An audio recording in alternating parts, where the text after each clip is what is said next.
हर परिवारे एमन एक व्यक्ति ईश्वर दाঁড় कराয় যে ব্যক্তি একটু আত্মিক জিনিসটা বেশি বোঝে।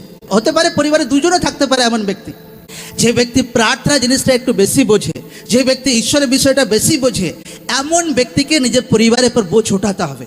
আচ্ছা, আজকে আমার বাচ্চারা প্রার্থনা করেছে কিনা, তো আমার বাচ্চাকে ধাক্কা দিয়ে প্রার্থনা করাবো।